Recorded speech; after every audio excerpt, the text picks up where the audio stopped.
Okay. All right, everybody. Welcome to Navigating the Stressors of Distance Learning. Today's September 29th, 2020. Appreciate you guys being here.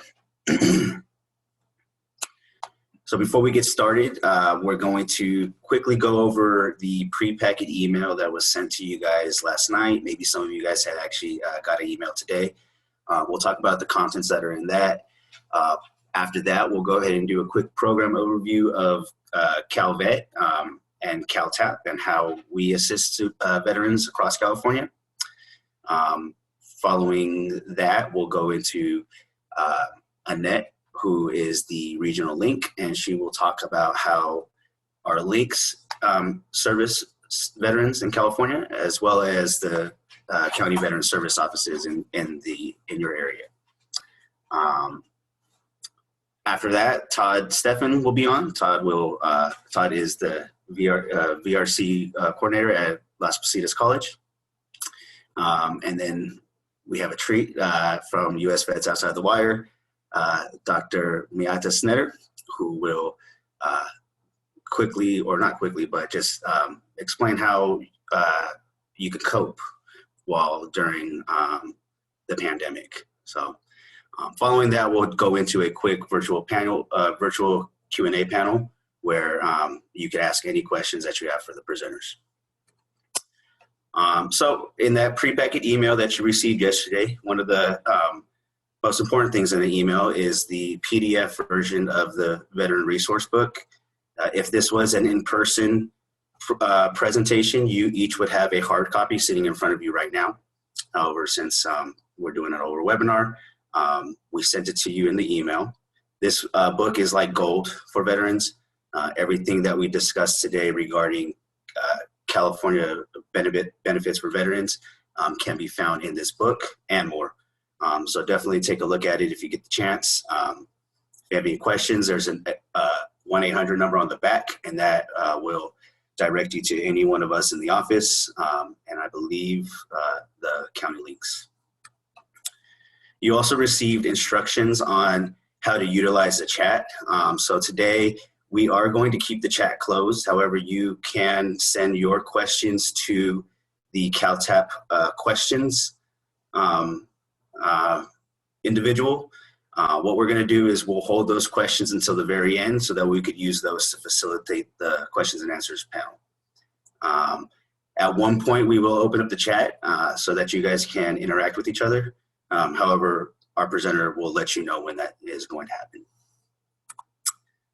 And finally, we are doing other webinars like this. If you're interested in checking out some of our past webinars or a schedule for the upcoming webinars, if you go to our website, calvet.ca.gov, and you click on the CalTAP banner, if you scroll down on that next page, you'll find the webinar section. By clicking on that archive, you're taken to another page. And as you can see, those are the previous recorded webinars. We talk about everything from financial literacy, employment, mental health, obviously, and our minority veterans have also put on a couple too. So check out the website if you're interested in more resources that are available for you. They're there. All right, so let's go ahead and get started. I'm going to do a quick overview of the CalTAP program. My name is Michael Cisneros. I am a training coordinator with CalVet. I've been with CalVet since last November. Little about me before I start. I was also a veteran. I got out of the Air Force in 2007 and went right back to school after that. So we could fast forward to today. I graduated with my master's in career counseling last summer. And while I was in school, I did a lot of my research on the veteran community and some of the barriers that they face reaching their education goals. So education is super important for me. I spent the last 8 years working in a community college district. I've been a student probably about the same amount of time. So this is I'm happy to be here today working with Las Positas College, and hopefully we could show you guys some things that maybe you guys didn't know about first. All right, so what is CalTAP? CalTAP is a transition assistance program that's meant to connect veterans of all areas for their earned state and federal benefits, as well as provide continuous assistance as their needs change over time. And so what we've done is we've developed 4 different pathways that kind of help veterans navigate those benefits. And those pathways are entrepreneurship, employment, education, and there's also a general core curriculum of benefits that we talk about, but don't fall into those pathways. There is a 5th pathway, a service provider pathway. I won't talk about that today, but if you do know anybody in your community or know anybody who's a veteran that wants to work with veterans or anybody who wants to work with veterans in general, feel free to send them to our website and they can find out more information about working with them. So how do you use CalTAP online? Well, if you go to our website, calvet.ca.gov, and you click on that CalTAP banner, you're taken to our pathways page, which looks like this. We click on that general core curriculum pathway. You're taken to a lessons page. And on the lessons page, you're going to find a bunch of different things depending on which pathway you're in. For the general core curriculum, you find things like claims and compensation, financial literacy, talk about the VA healthcare. But if you're interested in your California benefits, just simply click on Module 5. Module 5 will take you to, those California benefits on top of clicking on Module 5, you could also see a PDF copy there, and pretty much breaks down the benefits generally, so it doesn't give too much detail. So those benefits are also found on your in your resource book, starting on page 13. So like I said, it's gold. Everything's in there, from what the benefit's all about to how do you get it processed to eligibility requirements. This is, again, the PDF copy that you could also find underneath the module. So those benefits, one of the main ones that we get a lot of questions about is the tuition and fee waiver. This is a tuition and fee waiver for dependents of disabled veterans. So if you are a disabled veteran and you have a child dependent that wants to go to a UC, CSU, or California Community College, you do have a chance to have those tuition and fees waived, which saves veterans over $35 million a year in tuition and fee costs. There's 4 different plans. However, we see more veterans falling into Plan B, and this is because Plan B requires a disability rating between 0 and 100. And so, if you have any, people can get rated at 0% and still get the tuition and fee waiver. So a lot of veterans taking advantage of it. We've also partnered with the DMV to make it easier for individuals to identify as a veteran. So now you could actually have the word veteran printed on your license. This is so that you don't have to carry around a DD Form 214 anymore to prove your status. And then for those of you who want to celebrate the armed services, or if you have family members that want to honor your time in service, there is also the Honoring Veterans License Plate Program. And then there's a motor vehicle registration fee waiver for individuals with a disability. I'm not going to talk about that one either too much, but it is there. If you think you're eligible, I would suggest talking with your county veteran service office, and they could help you out with determining eligibility and processing any paperwork that needs to be processed. For those of you who like to be outdoors, you have a chance at receiving a fishing and hunting license at a reduced annual cost. And you're also able to enter into state parks at no costs. These benefits do require a disability rating of 50% or higher. And I believe you do have to be a California resident to take advantage of the state park pass. Tax programs are there. I'm not going to talk about tax programs. If you are interested in tax programs, there are tax benefits for individuals with disabilities, veterans who want to open up their own businesses that focus strictly on veterans, serving veterans. We have programs for you. What I would suggest is talking to your local county tax assessor, and they could let you know more about the programs and how to get started. We also have a CalVet Home Loans program. This is different than the federal VA Home Loans program. Our CalVet Home Loans program provides financing for veterans. It's competitive, and they offer low or no down payments, or they require low or no down payments. So CalVet Home Loans, we do have Brad Pedersen, who usually is with us on these things to talk about this program. If you're interested or in the market right now, feel free to email me after, and I could send Brad's contact information to you and get that started. For a women veteran, we have a program that provides information, advocacy, outreach, and support. This program is also partnered with the California Women Veterans Leadership Council. Just offers our women veteran more opportunity within the community and leadership opportunities. For more information about that program, I would suggest just going to the website and reading up on it. And if you have any questions, feel free to contact them with the email address there below. And we also have the same kind of program for our minority veterans. This offers information, advocacy, outreach, and support to these veterans. And they also help with naturalization services so that our minority veterans can gain citizenship and the sorts. More information can be found on their website too. Under the minority and underrepresented veterans. All right, CalVet Home Loans for long-term care. You probably aren't worried about this right now, but if you have a family member who may need long-term care, or you know somebody in your community who might need it, there are 8 different locations in California that offer long-term medical, dental, rehabilitation, and social activities for our California veterans. These locations are everywhere in California, from down south in Chula Vista to up north in Redding.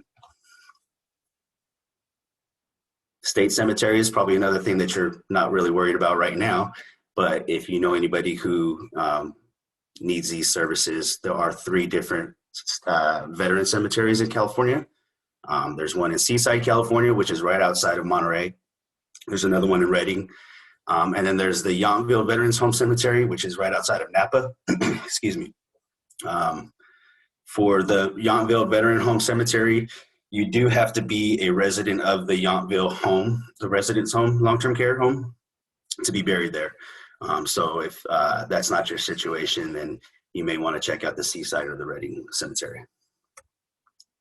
All right, so before I pass it off to Annette, I just want to get you familiar with some common websites that you should be checking up on, constantly throughout your time throughout your semester, actually, or just in general. One of the first ones is the va.gov. This is kind of like a hub for veterans.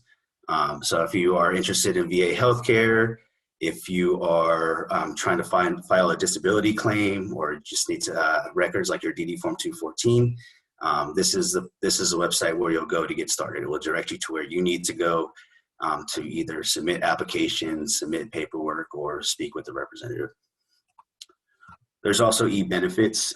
So for those of you who are participating, who are taking advantage of education benefits, or maybe receiving disability payments, if you go to e-benefits and log in, you can find out what's going on with those payments. I know when I was in school, I was checking up on this website every semester just to make sure that they were certifying my classes, just to make sure that they sent out a check to find out when that check would get to me. So it's a pretty important website. And finally, we have the My Healthy Vet. This is for those of you who are participating in the VA healthcare system. Super helpful website if you're trying to communicate with your primary care provider, or if you want to check out your health records or refill prescriptions. You can do that all right here now. So you don't have to actually go in to the VA hospital if there's not one around. So that's, like I said, a quick overview of the CalTAP program and the benefits that are available to you as a California veteran. Read that resource book. There's more information in there. And if you have any questions, please do not hesitate to reach out. That's my email address. And yeah, please reach out if you need. I'm going to pass it on to Annette. Annette is the CalVet Local Interagency Network Coordinator, or the link. She's actually the Central Valley link, but she is stepping in right now for the Bay Area link. She's going to actually explain what that means in more detail right now. So go ahead, Annette. Good morning. Yes, and I prefer link because that's a mouthful. So basically, I'm a field rep for the state of California representing veterans. Next slide, please. So you can see from this map that the CalVet has divided the state of California into 8 regions. Each color is a region with a coordinating link. So there are 8 of us in the state of California. I cover the Central Valley from Stanislaus to Kern County, 8 counties, representing about 144,000 veterans. And Kevin, who would normally be here, who is the Bay Area link, he is actually assisting. He's with the Guard and has been cut orders to assist with the evacuees and the fires up north. We work with federal, state, county, local government agencies, and other service organizations. Next slide, please. So we carry out the mission that CalVet has of outreach or inreach, as we say now, I guess. And it's our mission to locate, educate, assess veterans, and refer them to direct services within their communities. We are the local or the subject matter experts in our areas, but we also know things from a state and federal level. We assist with local emergencies. Currently, we have wildfires throughout California, and there are several LACs, or local assistance centers, that have been set up for the evacuees throughout the state. One in Northern California, I know, and then we have one here in Fresno County. And what we do with these is we ensure that the veterans that are coming into these facilities get the information they need, whether it's food or shelter, whether it's some of their paperwork was destroyed. And I actually did have someone that needed to get copies of their DD Form 214 because it had been destroyed in the fire. But also, if they have a CalVet home loan, we're there to assist them with the paperwork and get that process going for them. We also, right now, since a lot of offices, government office and CalVet headquarters are telecommuting, working remotely, the calls that go into the 1-800 number on to CalVet on the back of the book here are actually being forwarded out to us field agents. And it doesn't matter if I receive a call from, and they come from all over California. So if it's from Klamath Falls or LA, I know the federal and state resources that are available. And if I need to dive deeper and find more localized resources for individuals, then I'll contact the coordinating link and we'll work together to get their issues solved. And then we also provide leadership and advocacy to local communities. We participate in now virtual job fairs, but with collaboratives and coalitions, making sure that we keep our networks working together. We're aware of all the events, but also we want to make sure that veterans are aware of the new benefits or changes in benefits that are coming forward. Next slide, please. So we want to get you connected to your benefits, and I'm kind of the poster child for that. I was served in the United States Army from 1975 to 1978. When I got out, I used my GI Bill to get my degree, used my VA home loan, and I thought I was done. Well, it wasn't until 11 years ago that I actually found out that I could file for compensation. So I now have a service-connected disability. It's never too late to find out about these things. I didn't know I could still enroll in VA healthcare. I am enrolled in VA healthcare. So the agencies on this page are ones that we work with very closely, but and they also are in contact with us at all times about the information and the resources they have. So if you're looking for employment and training, the Employment Development Department actually has veteran representatives. It's a grant through DOL Vets, and they're dedicated staff that assist veterans with job search. So if you're looking for employment, they can help with resume writing, interview skills, job search, or even referring you directly to employers, because they have specialists, those who case manage the veterans and those who actually go meet with the employers and bring the jobs in. These EDD vet reps are typically located in the America's Job Centers of California, or AJCCs. And if you need to find one near you, you can go into careeronestop.org. It'll tell you where the nearest AJCC is and if they have a vet rep available, as well as their contact information. Their lobbies are closed to the public. You can call, make an appointment. The America's Job Centers have resources such as computers, scanners, printers, and you might be able to brush up your resume, do job searching, and then also you can file for unemployment, disability, or paid family leave. And if you are unemployed, then America's Job Centers staff can tell you about training programs that may be available at no cost to you that you can take advantage of while you are collecting your unemployment benefits. California state benefits, that's Calvet, that's what we're all about. And these guys are all the boots on the ground, but I consider the County Veterans Service Office the biggest boots of all. And we're going to talk about them a little more in depth coming up. But healthcare, do not neglect your healthcare because people are staying away from doctors. The VA medical centers and clinics and vet centers, they are seeing people on a critical or urgent care basis as far as one-on-one interaction. But if you want to find out if you're eligible, you can always call them. You can apply over the phone. You can apply online. And a lot of the visits that are doing are either telehealth or a VA Connect, which I've had several doctor's appointments. And so definitely take advantage of these. The VA healthcare is probably the best healthcare I've ever had in my life. So I truly believe in them.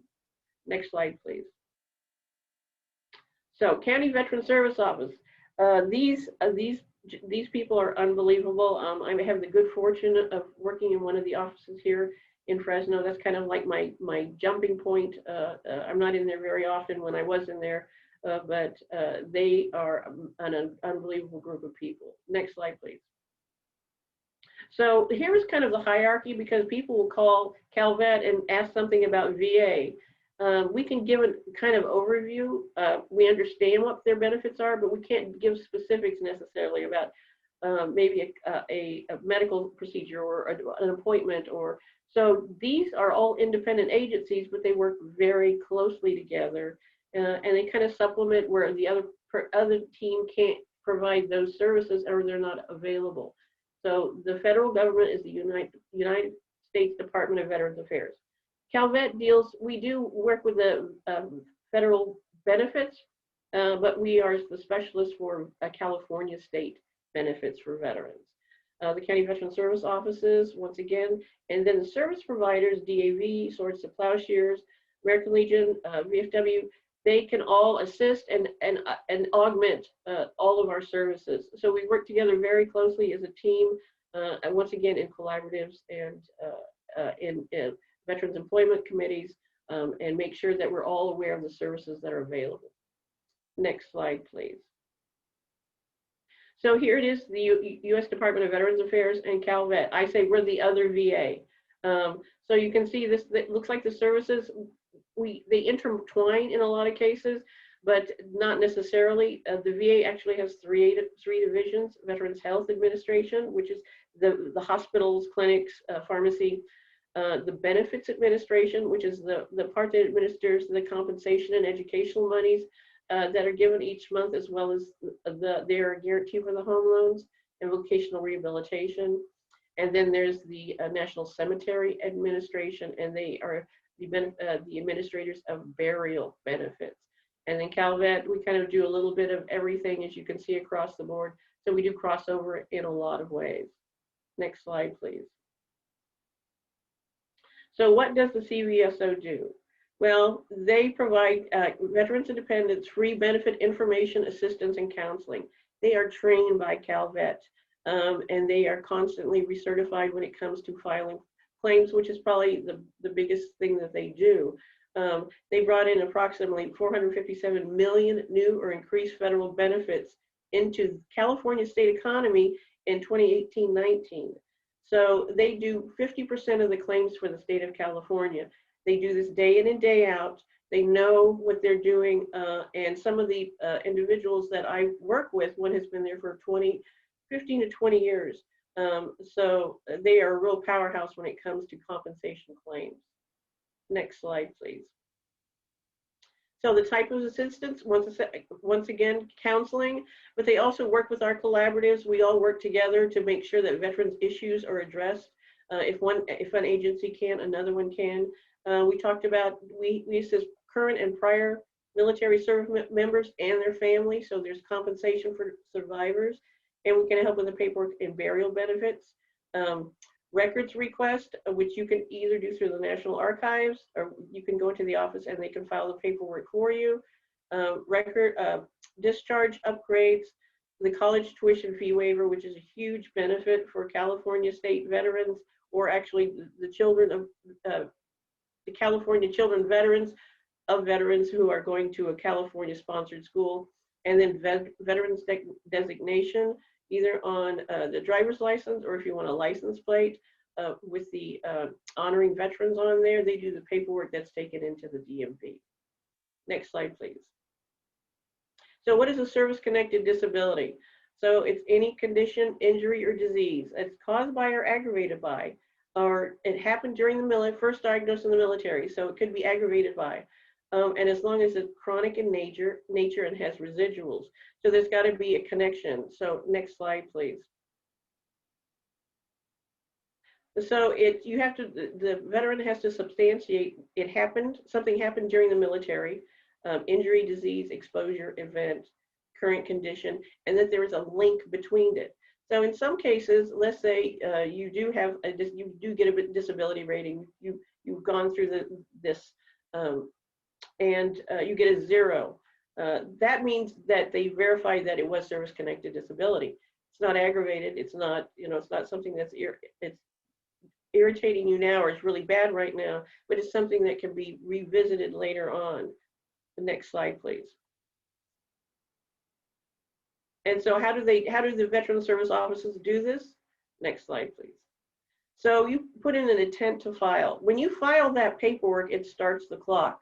So if you have the intent to file, let's say you don't have any medical records and they have to get the records for you and it takes some time. I had a claim that lasted for 2 years. So when I finally got the decision that I was approved and it was service connected, they actually went back to the date of intent to file 2 years. And it's in your service record.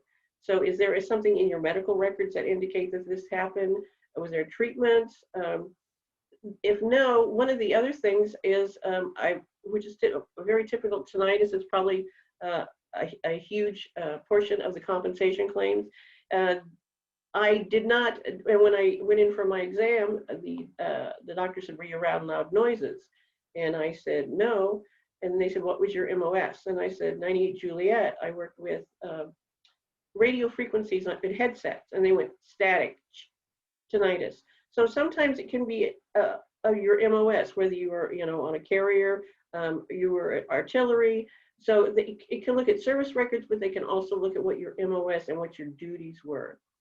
And then the VA will send you a letter. Make sure you look at that letter when you get it, and make sure your information is correct, your contact information, your address, because they also have a time frame on those. So make sure if you get a letter from the VA, you read it and attend to it directly, and then you're going to have to wait for a decision. You can look on e-benefits sometime to see the status, to see if it's proceeding, or you can contact your local county veteran service office and they can give you an update on their claim. The next slide, please. So discharge upgrades. This can be a little difficult, but there are definitely other resources, but the veteran needs to collect supporting documentation, records, medical records, very important buddy statements, testaments of achievements and service afterwards. They're going to look at all of that. And if you need legal assistance, we recommend contacting Swords to Plowshares. Next slide, please. So how do I find my CVSO? Next slide. So you can look in the book, which these are printed every year or two, so they may not have the most current information, but typically they are going to have at least the correct address and phone number. You can look it up in the book. Next slide, please. Or Calvet website, which is probably the most user-friendly site I've used. If you see at the top in yellow, it's circled service provider. If you click on that, you're going to be able to find a county veteran service office near you. So you'll put in your zip code. You don't have to click anything off to the side unless you really want to look for something specifically. But and then the distance around you, and it's going to show you all the offices that are available, their contact information, their hours, whether they are appointments only. Good information for you, but very easy to follow. And this website is updated constantly. Next slide, please. And then, or you can call this 1-800 number as well on the website. Next slide, please. So once again, if you don't remember anything else, just remember I'm Annette Walliver. That is my email address. If you have any questions whatsoever, please feel free to give me a call. And I thank you for your service, and have a wonderful day. Thank you.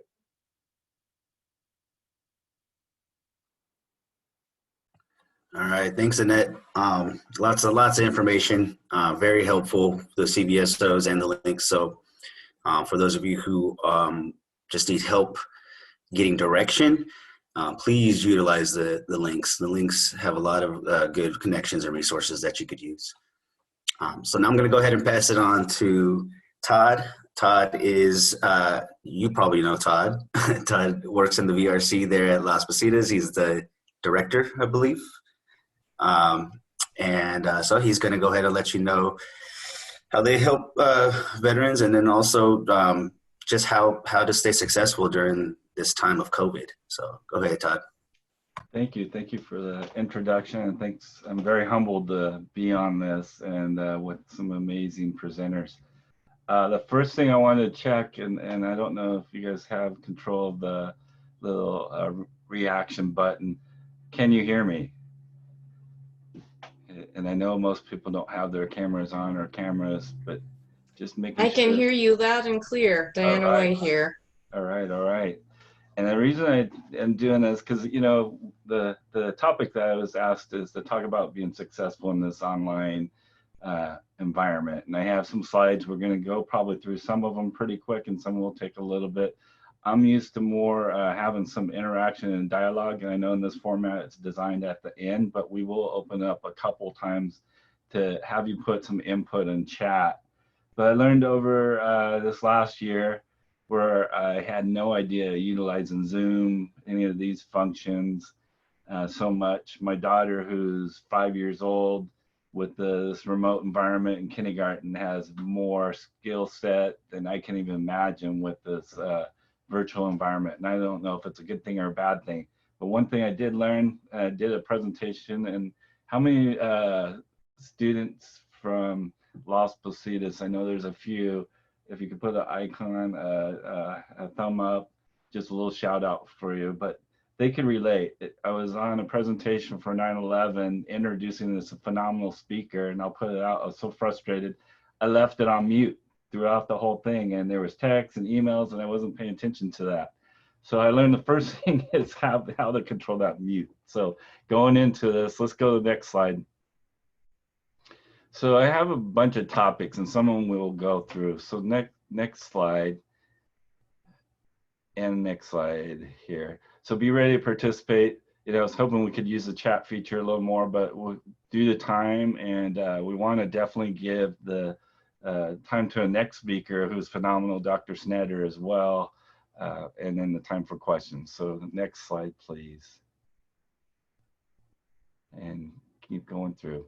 So you probably heard some of these terms. If you're taking classes right now, remote, virtual, synchronous, asynchronous, and click on the next thing.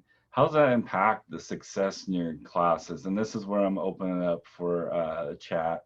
What is the difference? The way I look at the synchronous and asynchronous is either classes live and you got to be there on the time because the professor's presenting and everybody's interacting, or it's a class where you can go on different times And I'm seeing that some schools do a great job of highlighting that. Some are, trying to do their best, just converting. But how does that impact your success in online classes? Something to think about. If you want to, I don't know if you have access to put in the chat. I'm going to keep that in mind. Go to the next slide, please. And what's working for you with your online classes? If you're taking online, I just saw a thing where an individual dropped all of his classes because this was not the environment, right? It's not an easy environment. A lot of us enjoy being on campus, being in there, but for safety, well-being, as we beat COVID, this is the environment we had. We thought we were all going to be back in summer, and then that summer changed to back in the fall, and now it's looking like most schools, at least in California in the Bay Area that I know, are going to be mostly online for the spring. So let's hope that changes. But what is working for you right now? And can you put, do you guys have the ability to put anything in the chat? I'm sorry, we do not. They turned the chat off for us, so you would have to get us to talk individually. Okay, give maybe one person or two people just to say what's working in your class that you are seeing that's successful right now as you've been in this virtual environment for a little bit. Sir? Yep. My name's Jeff Arazi. I'm a student at Monterey Peninsula College. Hey, Jeff.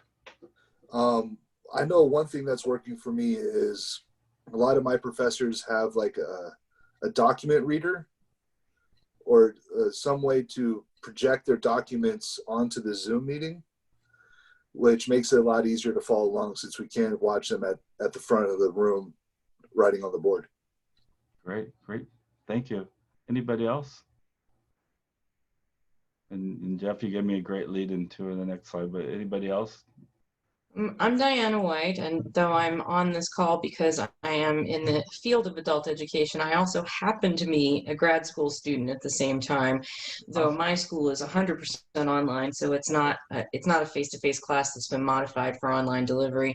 And I find that what works really well for me is the bulletin board system on Blackboard, where I can communicate directly with my professors, and having the professors get speedy feedback has made it so much easier and simpler when there's confusion about an assignment, or not like the link for a reading isn't there and it needs to be updated, that sort of thing.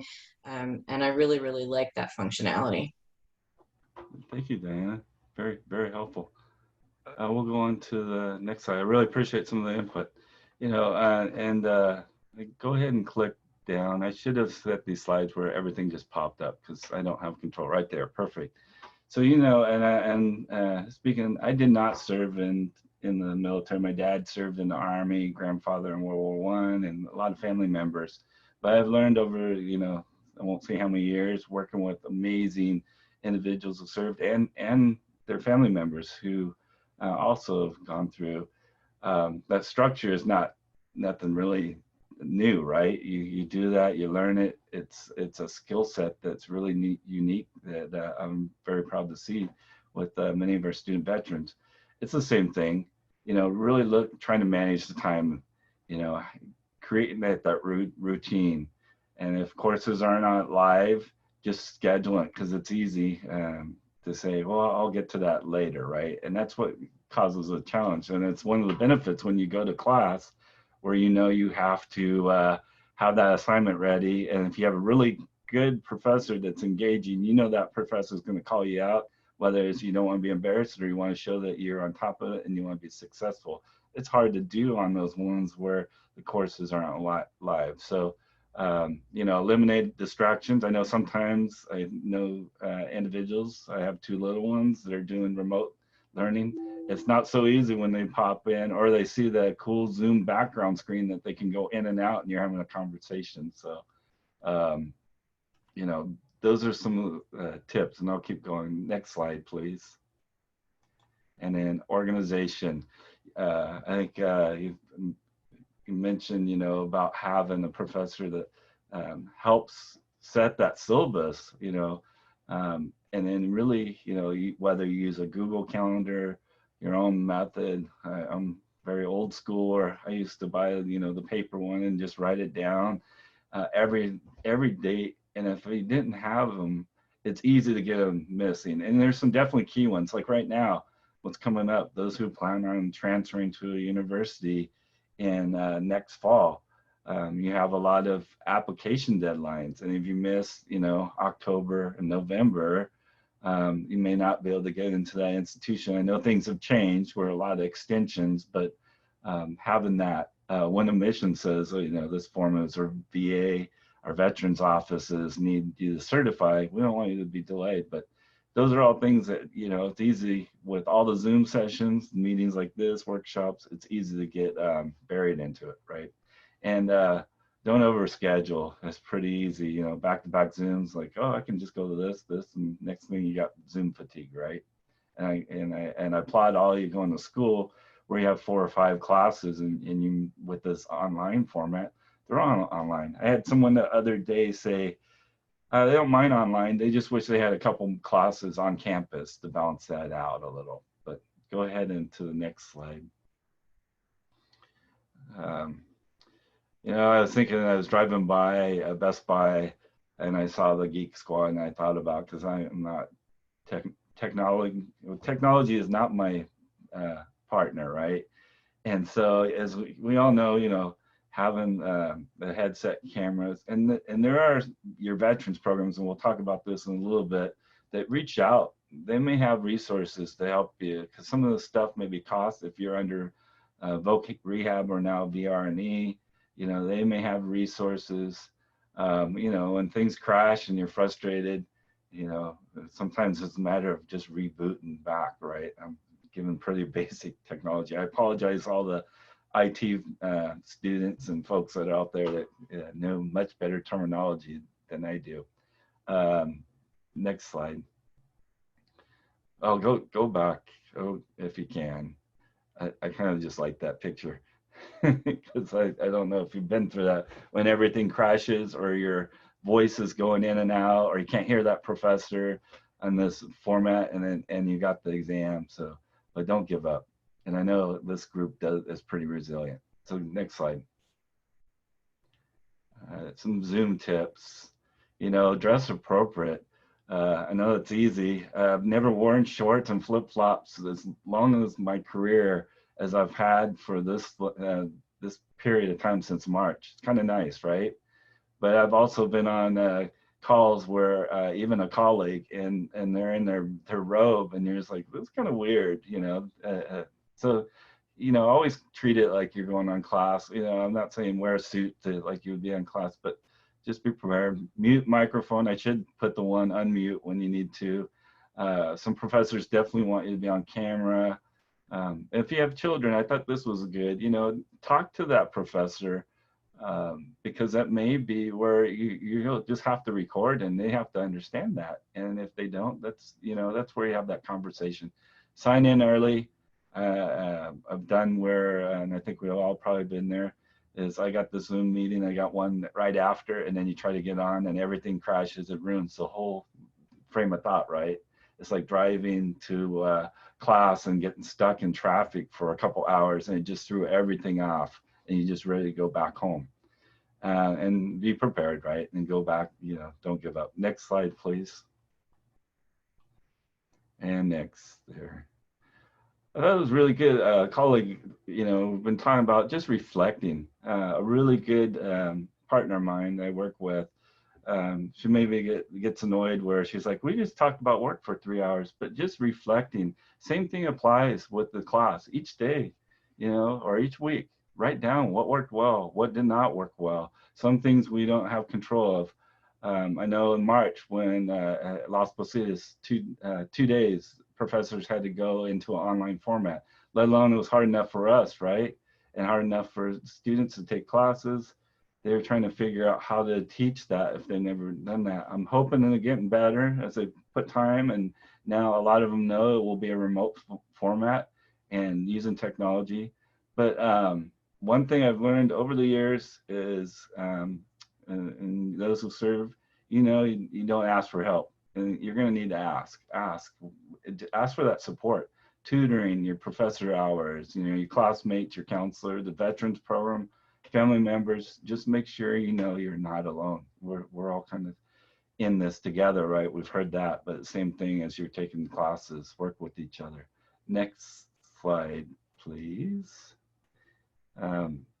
Reflection's a key, but I'm going to zip through some of these, but I just want to highlight, you know, your veterans resource centers, there's not one on every campus, unfortunately, and I can speak for the community college system. There's a lot more now since there's been a little bit of funding the last 3 years, 4 years, and thanks to all of you student veterans who advocated for that, so that it could be vet centers on campus.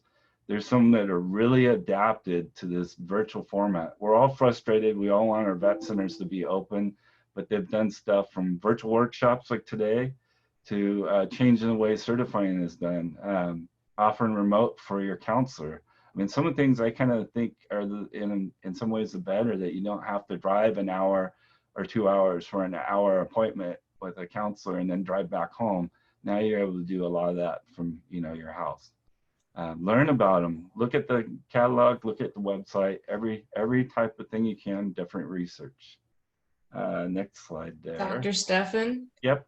This is Diana White. I am an education counselor for federal tuition assistance, and I have been doing a lot of video counseling sessions, and it's been working out really well for me and my soldiers using MS Teams. And so I just wanted to piggyback off of that. And it's really nice that I can actually serve more soldiers than when I have to wait for them to show up at the office and, you know, drive, or I have to drive distances to go help. So definitely.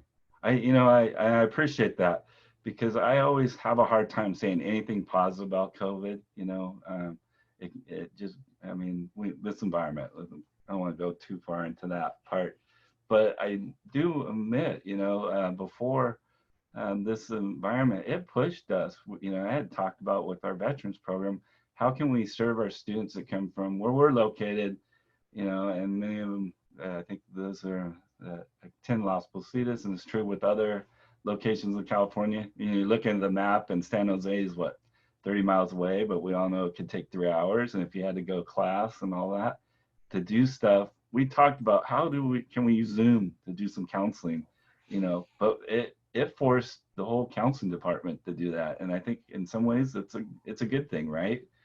I agree. So thank you. I appreciate that.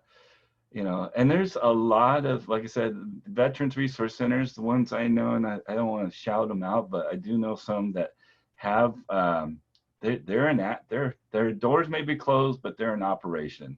They're utilizing amazing VA work study and federal work study. They're doing orientations. They're still giving scholarships. They're reaching out. They just, the challenge, and I'll put it, it's not part of my slide, is to connect.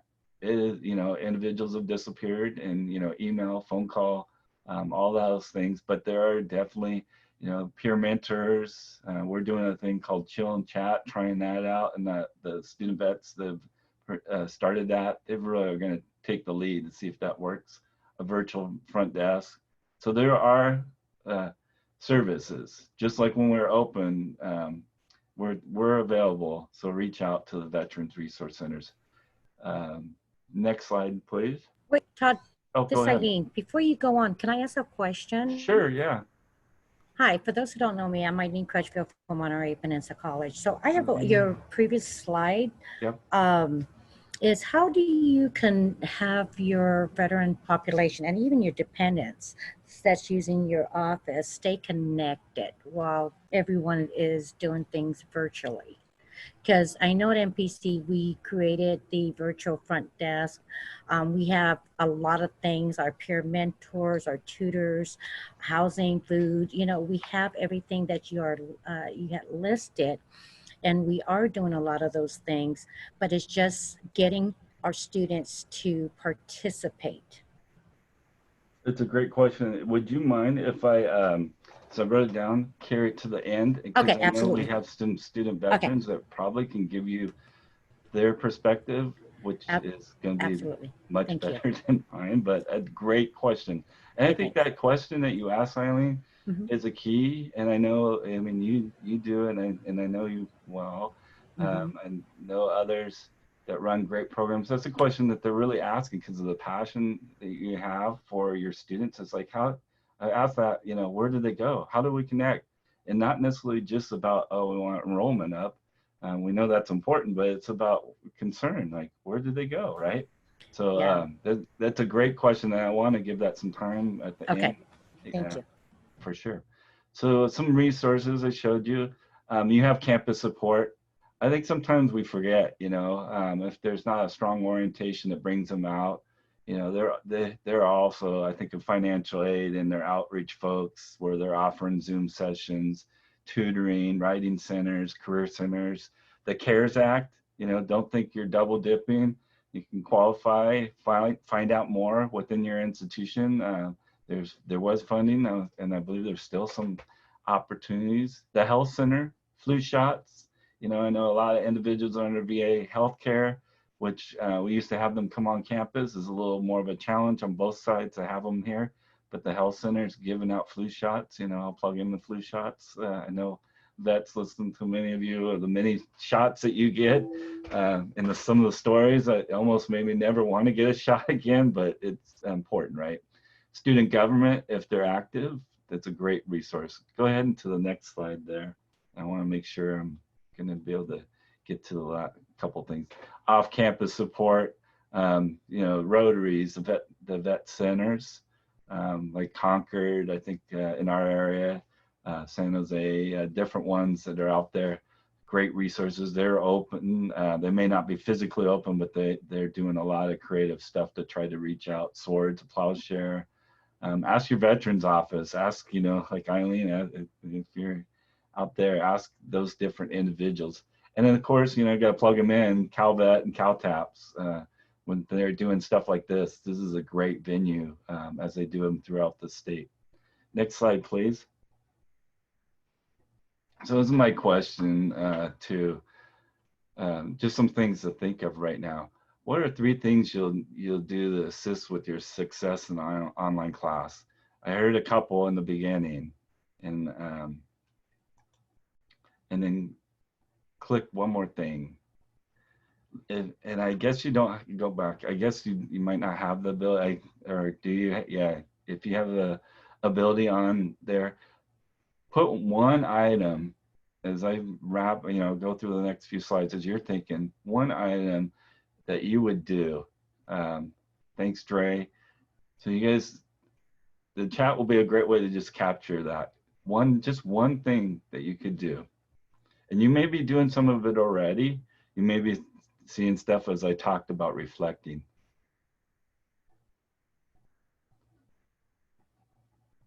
Next slide, please. Some tips that I received. Don't copy these because these, and you'll probably say, oh, that's the Google Calendar. Really, that tool's become really good. Reviewing the class syllabus, you know, it's there. It is your guide in the class, but it's a great way of utilizing what the professors are expecting. You know, do your homework ahead of time. Don't do I do. Wait the 5 minutes before. It's just the worst thing to do. And then bottom line, I hope this comes across. Ask for support. Ask for, you know, you're not asking, you know, help. You're probably paying. I'm sure you're paying for different fees, tuition, and individuals overall on campuses. They want to. I mean, on the student service side, and I can speak for that because that's where I work under. Want to do everything they can to try to reach out and connect with you. And your veterans program is one of them for sure. But you may have some other like Umoja or Puente learning communities or some others, you know, they can get you connected as well. It doesn't necessarily, I mean, wearing the uniform, amazing. One individual said, we all put on the same uniform, but we're all different. I thought that was a powerful quote, and it always sits in the back of my mind. Ask for support.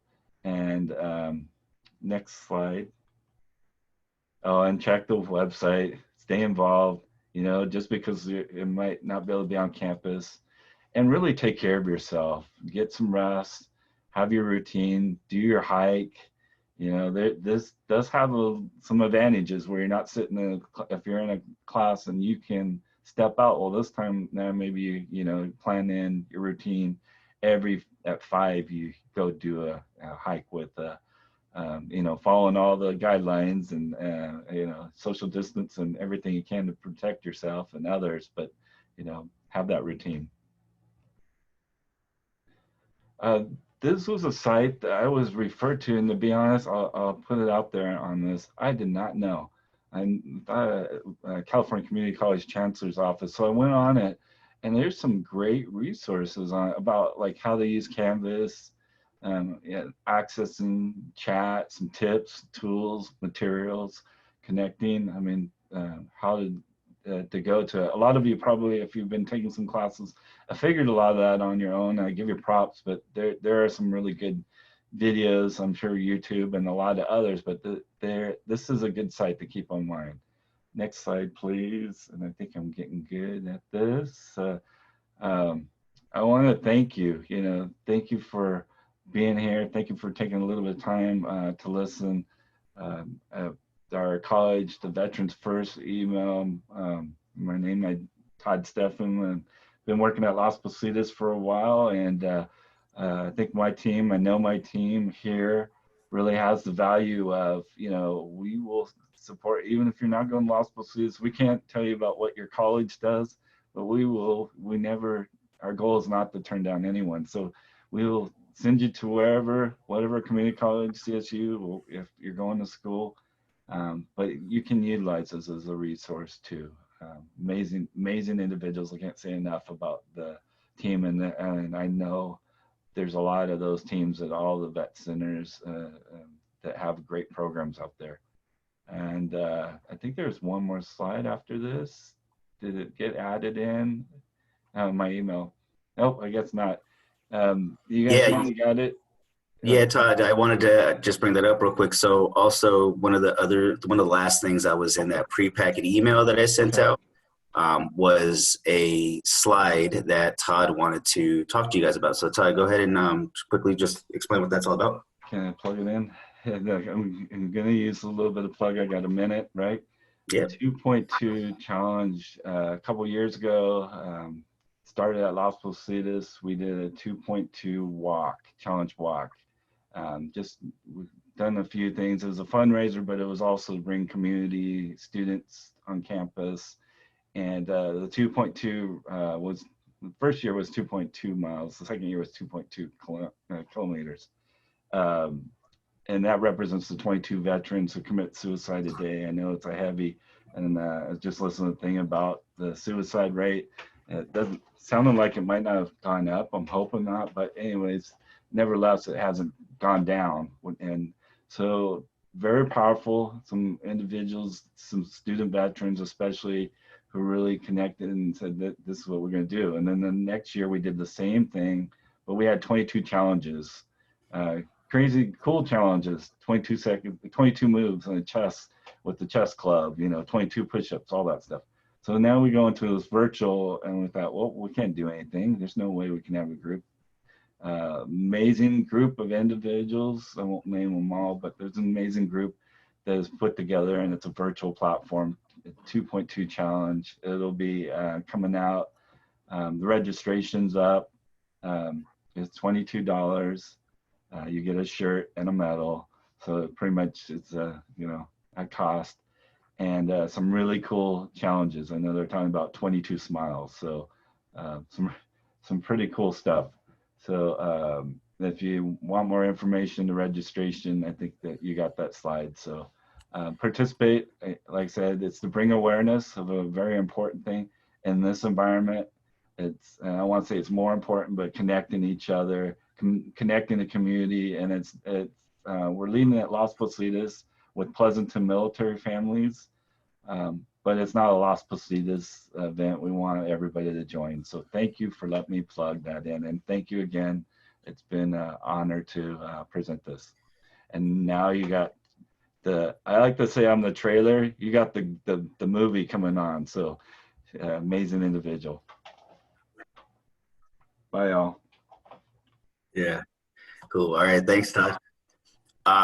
Just before we move on to Dr. Snetter, I just wanted to let everybody know that we are going to be posting a recording of this webinar on our website underneath that, the archive section, along with a PDF copy of the slides that we're using. And so, Todd, what I'll do is I'll make sure that that slide gets inserted at the very end. So that way, if for those of you who maybe can't find that email or maybe never received the email for whatever reason, you will see that information in the PDF copy that we posted on our website. All right. So now we're going to finish off with a presentation from Dr. Snetter. She is the Director of Clinical Services for U.S. Vets Outside the Wire. Before I pass it off to her, I just want to also let everybody know that we're closing on the chat and using it again for this presentation. However, you guys can keep open up, but everything will be closed down. And then once she's done, we'll jump right into the questions and answers portion. So any questions that you do have for her, then she will be able to answer. Okay.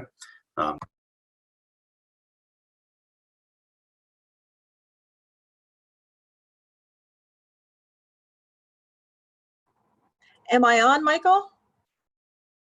Yeah, we can hear you now. You're good. Perfect. Thank you. First of all, I'd like to, as always, say thank you to CalVets. Thank you to Michael and your team, to Jennifer, all of you all. I never take for granted the opportunity to share with CalVets, to the veteran community and the broader community. I also want to say thank you to my friend and buddy, Todd Steffen. I know Todd, personally, and just know his heart and know the work that he's doing with Las Positas College. And Todd, I'm so honored to know you, so honored to be able to co-present right along your side. So I'm honored to be here. And so this afternoon, for the next 30 minutes, I really want to kind of share with you all some ideas and some thoughts about where we are right now. So meaning navigating the stressors of distance learning, I really want to focus on the subheading, which is embracing the changes and excelling. So what does that mean, to embrace the changes and then to use those changes in order to excel? Next slide, please. I really want to focus on this afternoon, not being passive listening, not suggesting that you are, but for all of you, I really want you to pull out your pens, pull out a piece of paper if you need to, kind of get comfortable, but also be attentive and know that both Todd and myself, our focus is on providing information that you can actually walk away with knowing that I can do that. There's something else that I can utilize in my studies. There's something that I feel like I can actually implement starting today or next week that's going to help me. That's what my goal is. And because I know Todd, I know that's Todd's goal as well. So we're not going to do passive presentations. We're not going to do passive listening. We're going to do active and engaging conversations and dialogue. And as Michael said at the end, if you've got questions, write those questions down. Please know that it's fine. We'll answer those questions at the very, very end. That being said, for the next 60 seconds, I know we've been seated now for about an hour, so I'm going to ask you all to stand up. You might be in your kitchen, on the table, in your bedroom. You might be in the living room, wherever you are. Stand up. Going to give you about 60 seconds because I can't see you. So the honor code, I want you to stand up, and we're just going to stretch and do some deep breathing for the next 60 seconds. So 3 seconds if you're standing, 3, 2, and 1. Hopefully you're all standing right now. So let's just start off because you've been seated for the last hour. Take a deep breath in through your nose, inhale, and then exhale slowly out through your mouth. Beautiful. Let's do it again. Deep breath in through your nose, like you mean it. Fill your lungs, and then exhale slowly out through your mouth. Wonderful. I see you, Todd. I see you, Todd. Third, final time. Deep breath in through your nose. Inhale. And exhale slowly out through your mouth. And then return to your regular breathing pattern. And then stretch your arms above your head. Stretch, stretch, stretch your left arm. Wiggle your fingers, wiggle your fingers. Right arm, wiggle your fingers, wiggle your fingers. Now both of them, wiggle your fingers, wiggle your fingers. Slowly bring them down. Now rotate your shoulders back, rotate your shoulders back. 2, and 3. Now let's go forward, rotate them forward. 1, 2, 3. Beautiful. Last time, deep breath in through your nose. Inhale. And then slowly up through your mouth.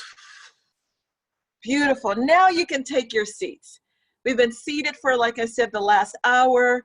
And the reason that I wanted to start with that is, for that very reason, I decided I'm going to stand for this presentation.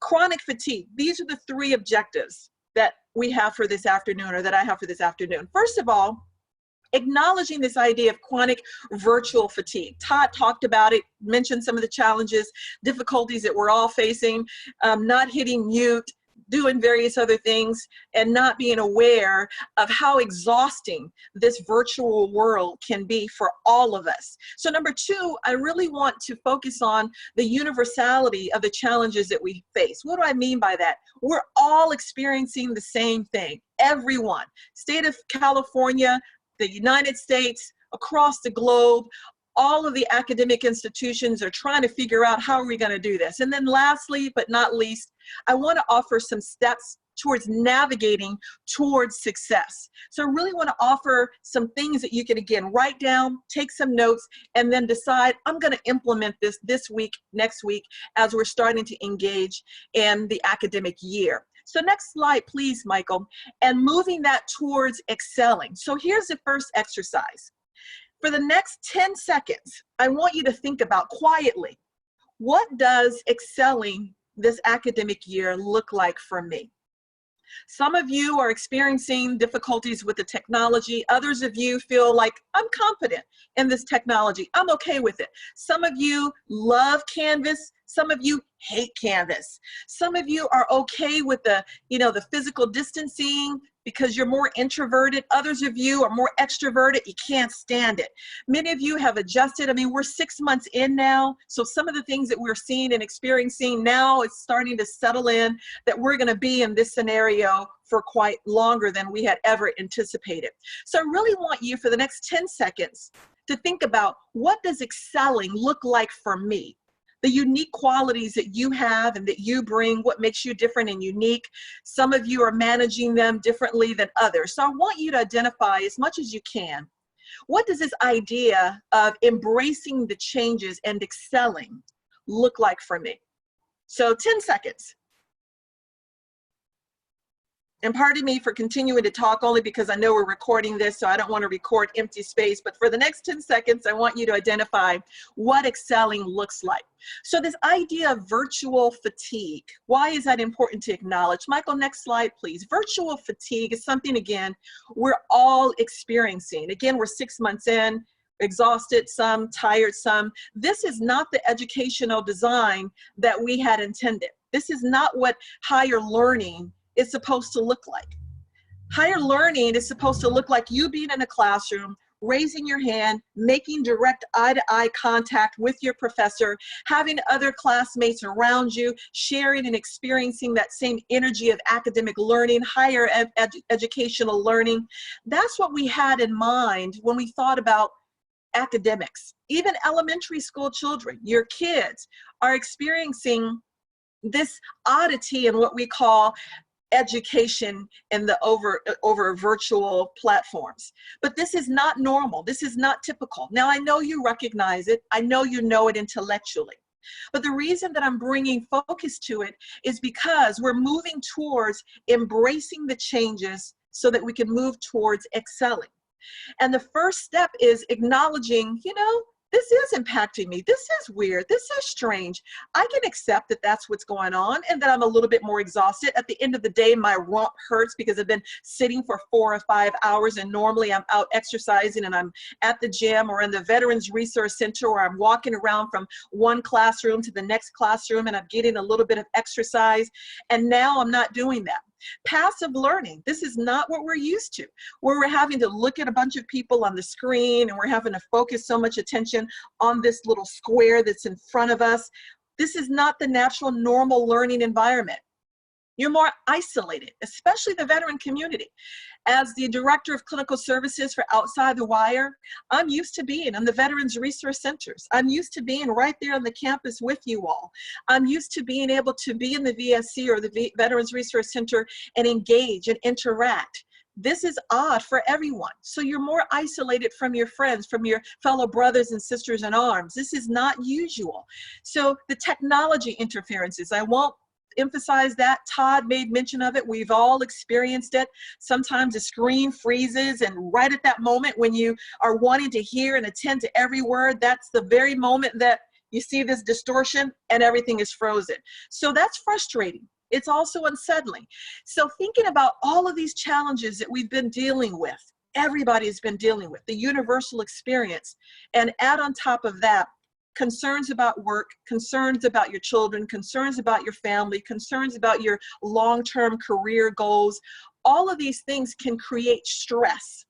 And stress is, next slide please, impacting everyone again in a different way. So right now you're worried about, or maybe not worried, but some of you might be concerned about finances, concerned about your benefits, concerned about graduating on time, concerned about that physics class, concerned about organic chemistry, concerned about how am I going to teach my son or daughter when I've been so far away from that kind of, mathematics and English. Yes, I know English, but teaching the prepositional phrases and helping my son or daughter to kind of stay on top and stay ahead of the game is also a stress. So 24 hours, you're multitasking. 24 hours, you've got concerns about your family and your loved ones and how long this COVID-19 pandemic is going to last. When is the vaccine going to come about?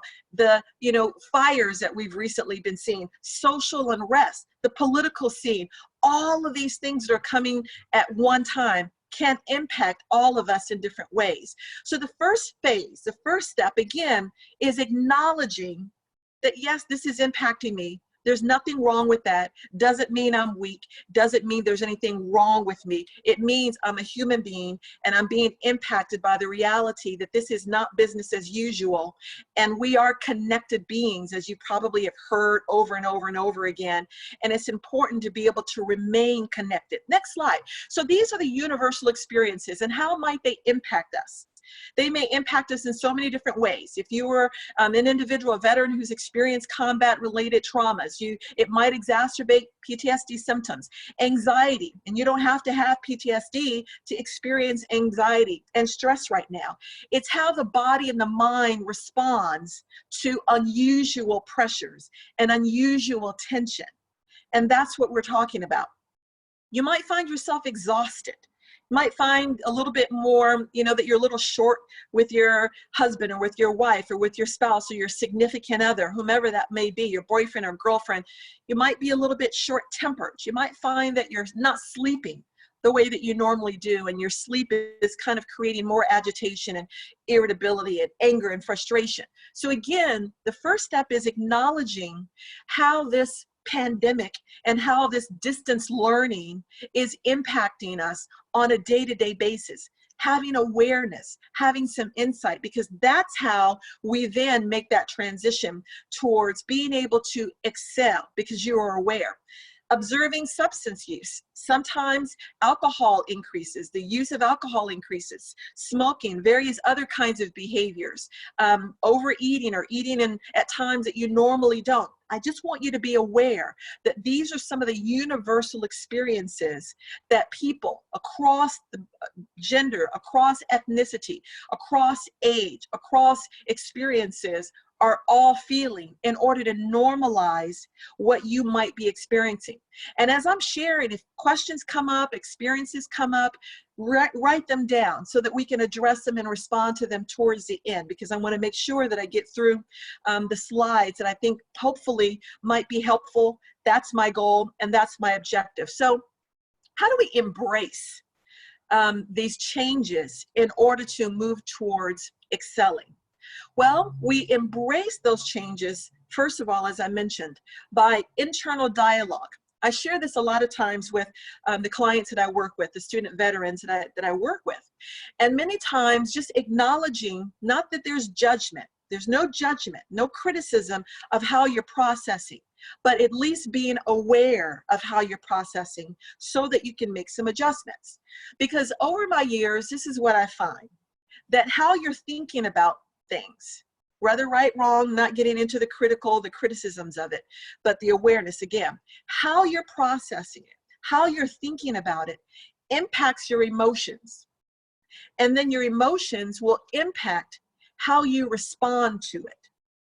And that response will have either positive or negative consequences. I'll give an example, and then I'd like to know if that makes sense. And I really would like a thumbs up or a wave or something from someone in the audience just letting me know that that makes sense. So here's an example.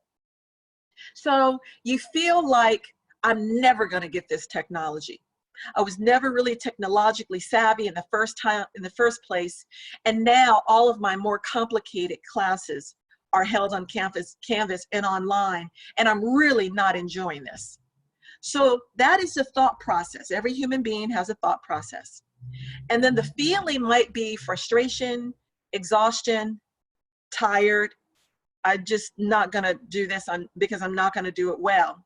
So that's the thought that elicits the feeling of exhaustion and frustration and irritability. And then the action that might be as a result is procrastination. I'm going to procrastinate. I'm going to wait until the last minute. Why? Because on some level, emotionally, I'm feeling tension. I'm feeling anxious about it because I really don't believe that I can really successfully manage all of this new technology. That's just an example. So the rest of this presentation is really going to be about embracing the changes that we can't alter right now. We can't alter the fact that school is online, that it's virtual, and it's going to be virtual until 2021. There's certain things that we can't alter. We can't alter that our children in the community are having to navigate the same virtual world, and you're concerned about keeping them on task. And sometimes when you're trying to study, son or daughter or someone else is mommy, daddy, and needing that attention. So we're acknowledging all of these things. So before I go on to the next slide, does that make sense? Can I get a thumbs up or a wave or some kind of response from someone saying, I follow you, I'm tracking you, that makes sense? Anyone at all? Awesome. I see a couple of wonderful. So it makes sense. Awesome. So now let's get into how we embrace the changes and move towards excelling. Next slide, please. So embracing the change and acknowledging the change really means that, first of all, I have to be aware, as I mentioned, awareness, have to be aware of how I'm internally dialoguing about this screen, having to sit in one space, having to look at one face for a majority of the hours of the day that I'm studying and I'm pursuing my education, and I'm hopeful that I'm going to get an A because I know the material, but because this virtual world doesn't allow me to function the way that I'm used to functioning, I'm a little bit nervous. I'm a little bit scared. So I want to encourage just thinking about this world differently. Most of you are veterans. One thing I know about veterans, I've worked with the veteran community for about 16 years, and I'm not trying to put any pressure on anyone. You don't have to be Superman. You don't have to be, what's his name, Captain America. You're not superheroes. You're human beings who happen to have been trained in a certain way. But this I know. Adaptability is a strength of every veteran that I've worked with. Again, not putting on any pressure. I just want you to acknowledge that adaptability is something that each and every one of you has. So let's go to the next slide, please, Michael. Thinking about what kinds of conversations am I engaged in, not only for myself, but for my family, for my children, for my husband, wife, significant other, whomever that may be. What kind of internal dialogue am I engaged in? Being aware of that. So right now, I'd like to encourage you to write 2 sentences that you found yourself within the last 6 months gravitating towards, that you identify as not working for you. Not that they're bad or they're good or they're right or they're wrong, but they don't work for you. And as an example, and then I'm going to have you write those 2 items or those 2 thoughts. As an example, met with a female veteran that I've been working with for some time. And oftentimes the internal dialogue is Is this right, Dr. Study? Is this wrong? Should I be doing this? Should I think this? Should I not? Is that bad? Is that wrong? Is that? And sometimes what I share is, okay, for the moment, let's try to steer away from right, wrong, good, bad, because it's so judgmental. It's so punitive. And it sends emotions that feel negative, that feel more anxiety provoking. Instead, let's think about, does it work? Does it ultimately help you to achieve what you're wanting to achieve? So if you get so angry and intense and you're cursing everybody out and you're thinking to yourself, I suck at this and I'm awful and I'm bad, does that work? Because I don't want to judge you and say, ooh, that's bad. Ooh, you're wrong for that. Instead, does it work for me? That's a lot easier, I find, to really move forward. So next line, please, Michael.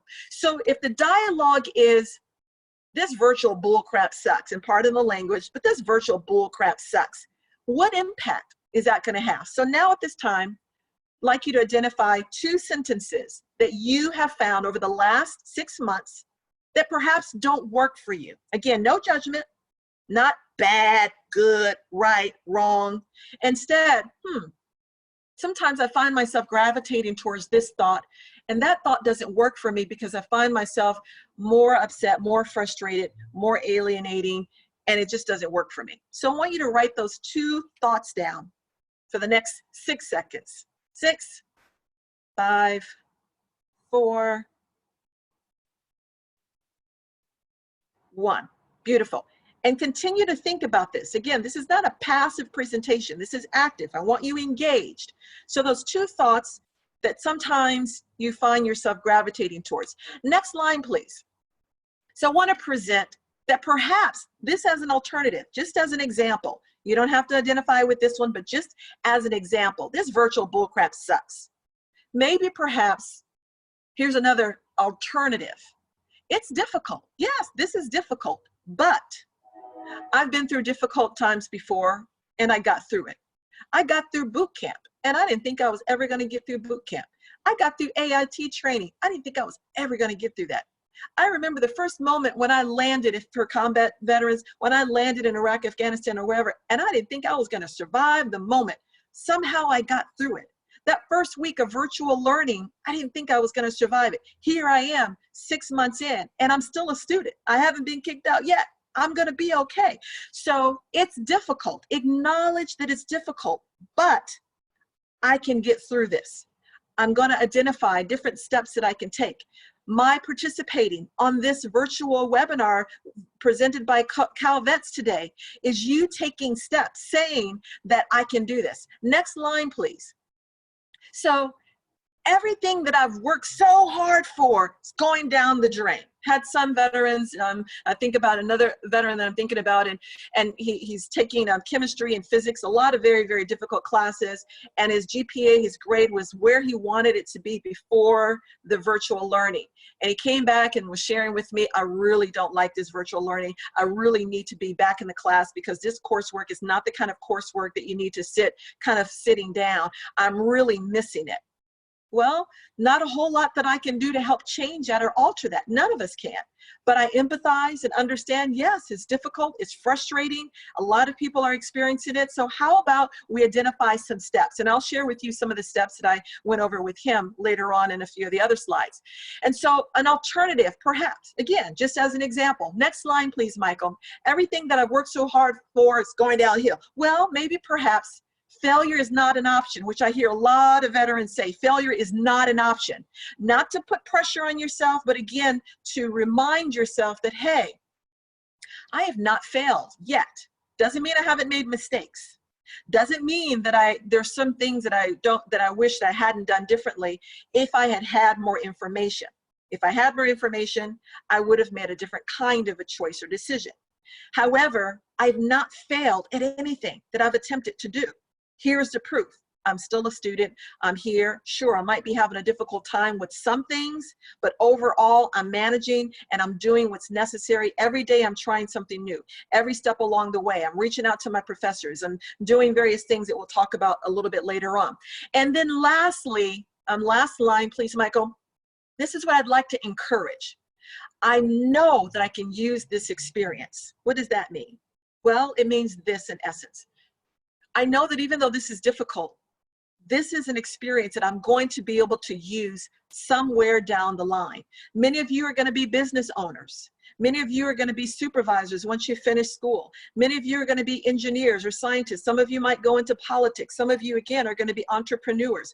You're going to be able to use this experience when I didn't feel like I had all of the tools.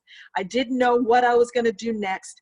I didn't know how I was going to manage it, but somehow I figured it out. You're going to be able to use this experience, even though, again, it's difficult. You're going to reflect on the time when not only did you not know how to use a virtual technology, but you didn't know how to train and help your son or your daughter or your niece or your nephew, but you figured it out. You found out a way to get through this difficult time, and that's what you're going to be able to reflect on. Thoughts, comments, questions? I do want to open it up for about 3 minutes to find out if anyone has any questions or thoughts about anything at this point. So if we could open it up, Michael, I guess I kind of changed my mind, but I kind of feel like there might be a question or two. Yeah, let me see, just make sure that everything's open real quick. Okay. It looks like everybody is able to use the chat right now, and then you guys all should be able to unmute yourselves if you do want to speak through the mic. Beautiful. Thank you, Michael, because I do want to make sure that you all understand this is not criticism of your internal dialogue. Instead, it's transitioning it from good, bad, right, wrong to an exploration question. Does it work for me? So does that make sense? Thoughts, comments, questions about that from anyone? Yes, my name is Elroy Gardner. I'm from Monterey Peninsula College. Hi, Elroy. Hi, how are you today? Great, thanks. I just want to make sure that we also let our veteran students know and to be mindful that the faculty and staff are human too. Yes. And that oftentimes that we may get a little frustrated with the faculty and staff not knowing that they're going through the same challenges that we are. Absolutely. You know, just to have that shared responsibility of that everybody is trying to get through this together. Right, right. You're absolutely correct about that, Elroy. Teachers are people too. How about that? That sounds like a wonderful t-shirt or a baseball cap. Teachers are people too. So again, if we normalize and think about the universality of this experience that I started out with, everybody's dealing with the same thing. Thank you, Elroy. Any other comment from you or anyone else? And then we'll go back to the presentation. Thank you. Absolutely. Going once? Dr. Snit? Yes. It's Ron Payne. Hi, Ron. Good to have Glad you. Glad you're here. Glad to see you as always. Thank you. My first would be, you just mentioned something that I'm finding as I talk to students, because Las Positas has us working at the Mission Serve. We contact students all the time, and Right. just just to talk. What you just brought up something compared to I was doing so great when it was face to face. Now I'm online. Yeah. And then, we already put out that you're going to be online next semester. What is one way how do we boost that support? Because they're already saying they're going to find out that they got to go online next semester, and we don't want our drop. It's hard to tell a person, I know it's tough, but you made it through. That's a great answer. You made it through though, but they're not feeling like they're really getting it like they were getting it when I'm a face-to-face person when it comes to education. But when I had to do it with students, when I had to do it online, I was lost, but I learned. But others are not like that. So how do we go about so that our numbers don't drop, encouraging them, saying, you made it through, it's good enough, but how do we keep them to say, online is just as good as face-to-face? Is that us talking to the professors? Is that us talking to keep encouraging the students?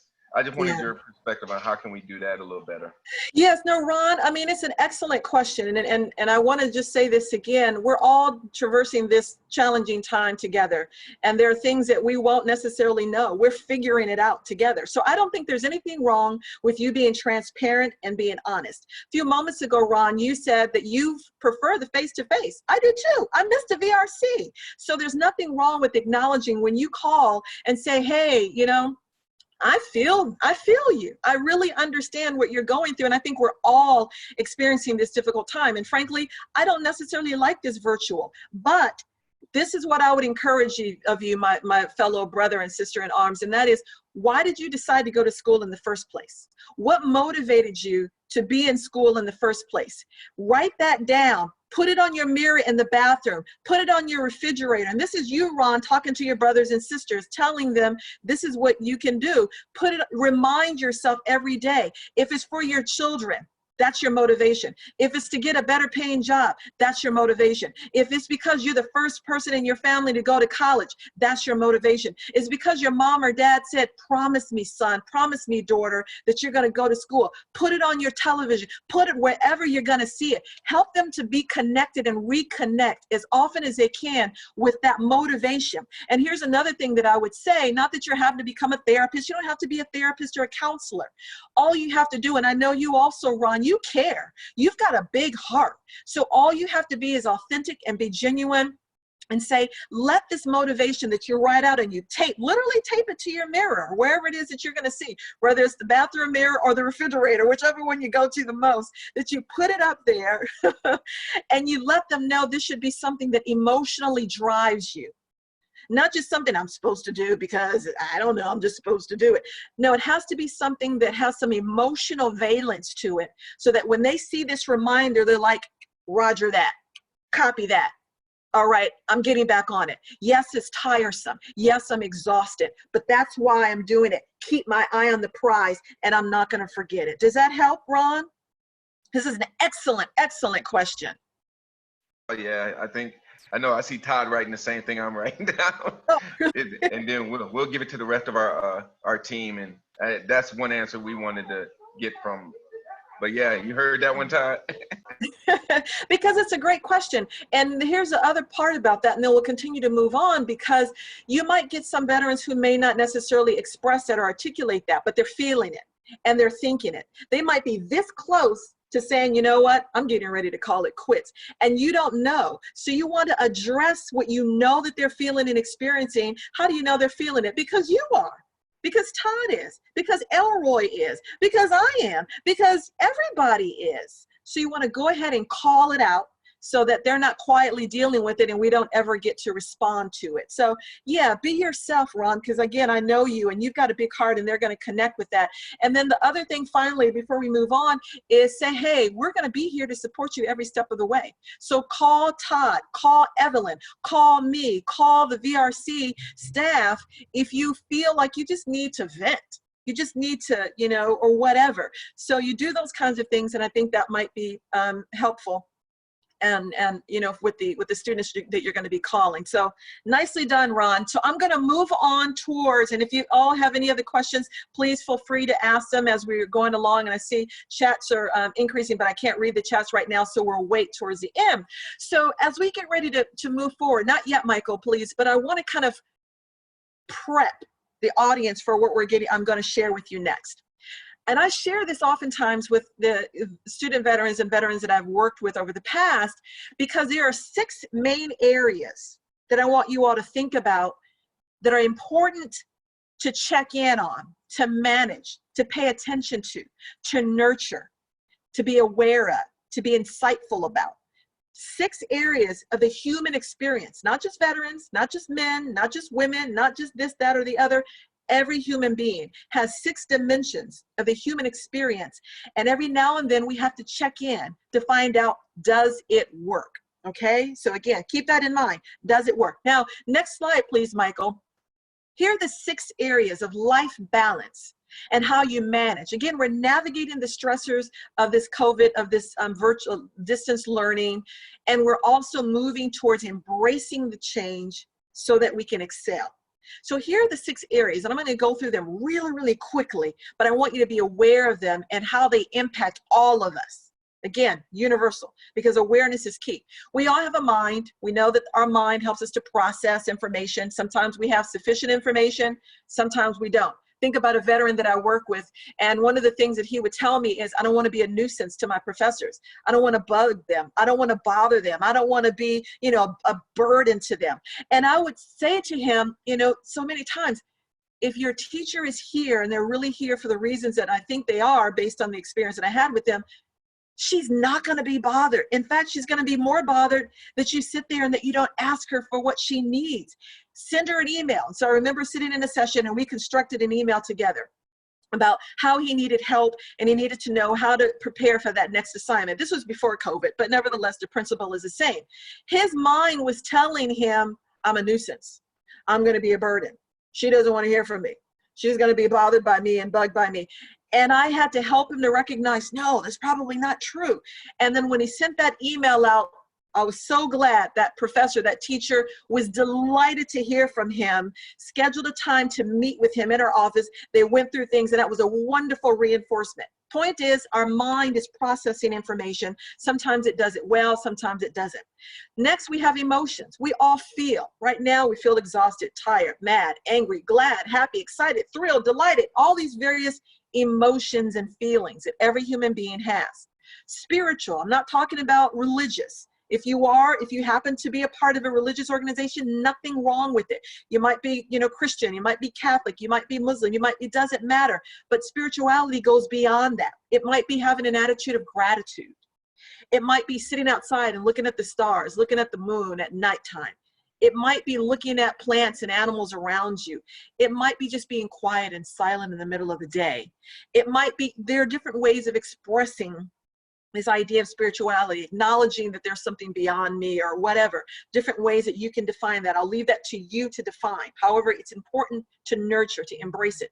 Physiology, fight, flight, or freeze response. Get ready to take your first final examination via virtual. You're going to be physiologically aroused. Your heart's going to be beating fast. You're going to be feeling all of this stuff in your physical body. Adrenaline's going to be rushing. Cortisol, which is a stress hormone, it's going to be rushing through your blood. You're going to be feeling that physiological, because that's a fight, flight, or freeze response. Be aware of it. And then social relations. How do I interact with my family, friends, coworkers, brothers, sisters in arms, fellow classmates, my teachers, professors, strangers, neighbors? How do I interact with them? Being aware of that. And then lastly, actions and behaviors. Like today, you all took an action. You decided to log on the CalVets presentation. I'm going to participate in that, and I imagine it's because you have the hopes that you're going to gain something from this presentation. And likewise, that's my hope, and that's CalVets' hope, that's Todd's hope. We are hoping that this is going to help you. So understanding and recognizing all 6 of those means you're going to know, I'm going to encourage you to check in. Check in with how you're doing. Check in with how things are progressing with you every now and then. All right, how am I feeling? How am I feeling in my body? Oh, my rump hurts. Okay, I need to stand up. I need to stretch. That's why I had you all stretch, because you get tight in your body and you start feeling tension. And before you know it, you have a tension headache, or your back's hurting, all these various other things, your shoulder. So next slide, please. So here's how you can pay attention to what's going on in one of those 6 areas. I call it COPE. I'm going to speed things up just a little bit for the sake of time, because I know I can be very talkative, and so pardon me, and I'm going to kind of speed it up again only for the sake of time. But COPE is what I want to encourage you to do, because it encourages and enhances flexibility. It's an acronym, and I've identified all 4 of those steps in order to cope, and then we're going to move on to that next slide. And we're going to use the slide that I showed you just a few moments ago about those 6 things. So remember those 6 things, because we're going to come back to it in a few moments. So, we're not there yet though, Michael. We're going to cut there. Thank you. So we're going to come back to those slides in a few moments. So I just want you to remember those 6 things. How do we cope? Well, we cope by taking a deep breath in, exhaling out through our mouth, like we did at the very beginning, 3 times, at least 3 times. Number 2. I want you to observe your feelings. Why? Why do I want to observe my feelings? You psychologists are always interested in, what are you feeling? How are your emotions? How are you feeling about this? And I'm saying that playfully because I can't see you and I have to keep it light and playful. But feelings give information to us. Feelings are not there to hurt you or harm you. Feelings are there to say something has bothered me. Something's got me frightened. Something's got me uneasy. Something's making me feel happy or glad. Feelings are there to give you information. Listen to it, attend to it, pay attention. So observing your feelings means be specific. 3rd, positive self-talk. Positive self-talk is not just nicey talk for the sake of it. It really is acknowledging, hey, I have been through difficult times before and I got through it. I can do this. I can handle it. I'm going to do it a little at a time. Every day I'm going to take small steps, moving me a little closer towards my goal. I can manage this. That's what positive self-talk is. It's not lying to yourself. And then lastly, explanation. You want to make it make sense. How do we make it make sense? Well, we make it make sense by acknowledging that these are unusual times. This is not normal. This is different. This is difficult for some more than others. It makes sense so you don't have to be so critical and judgmental, because veterans sometimes can be really hard on yourselves. Everyone wants to man up. Even women have to man up. And so I want you to think about giving yourself a little bit of credit. Explanation means I'm not going to criticize, I'm going to make it make sense. Now we're going to get into the fun part. Next slide, please, Michael. And then we're going to be moving towards the end. So those 6 things that I shared with you, I want you with that piece of paper and that paper, I want you to do a couple of things. Everyone who's participating as an audience member, identify either the mind, emotions, physiology, social, action, behaviors, or spiritual. Identify one of them, just for now, for the sake of this presentation. Identify one that you are going to identify and engage something differently this week. Meaning you're going to do something different in your mind. You're going to ask yourself, okay, can I change how I'm viewing this? I'm going to change my perspective of this virtual world. That might be it. Or physiologically, you might do some exercises, or you might go outside and stretch throughout the day in order to get the tension and tightness out of your body. That might be the action that you take.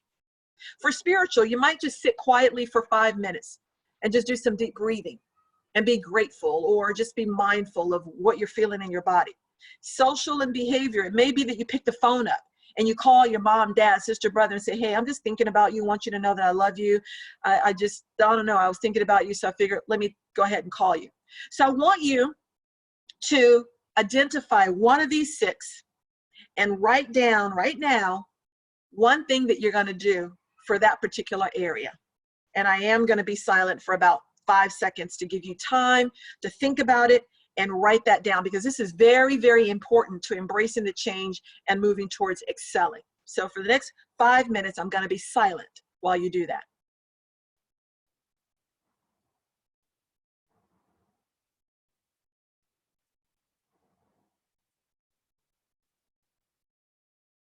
Beautiful. Now I know 5 minutes is not a long time, but it's enough to at least get you thinking, to get those neurons moving, get those brain transmitters moving you towards how to embrace the change. Because this is what I'm going to do at the end of this presentation. I'm going to have you all to make a commitment that you're going to write out one for each one of these 6, something that I can do every day or every week that's going to help me to move towards embracing the change and excelling and navigating all the stress that I might be feeling in my mind, my body, and all these various things as I'm virtual learning. Does that make sense? I'm going to assume that I see some hands and thumbs up. Make sense? Beautiful. Makes sense. Next slide. Now the next slide I'm really going to move through quickly, because I'm just giving examples of each one of these, because some people might be thinking, I can't think of anything. I don't know. I want to give you some examples. For the mind, here's an example of a thought. I know this is a difficult time, but I've been through difficult times before, as I mentioned. Let's go to the last one. I still get only, I still only get one life to live. So I'm going to live it well. Remembering that this is still time, valuable time in your life that you're never going to get back. So value it, honor it, celebrate it, see it as sacred. Yes, you might be having a difficult time, or you might be enjoying certain moments, but identifying that this is my life and I want to value it and recognize that this is still precious time that's moving by. Emotions, we talked about. Physiology, we talked about. Stretching, we talked about that. Next slide, please, Michael. And the last 3, social, invite your family for a walk. This one I want to spend some time with. After you've worked hard throughout the day, you've studied, you feel like you've made some progress, say, hey, family, husband, wife, boyfriend, girlfriend, significant other, children, we're going to go for a walk tonight. We're going to walk as a family, or we're going to exercise together. We're going to go out in the backyard. We're going to stretch and exercise. We're going to do something as a family. We're going to bake together. We're going to eat together. We're going to do something different. Actually decide, I'm going to do something different. I'm going to call grandmama. I'm going to call Nana or Grandpapa.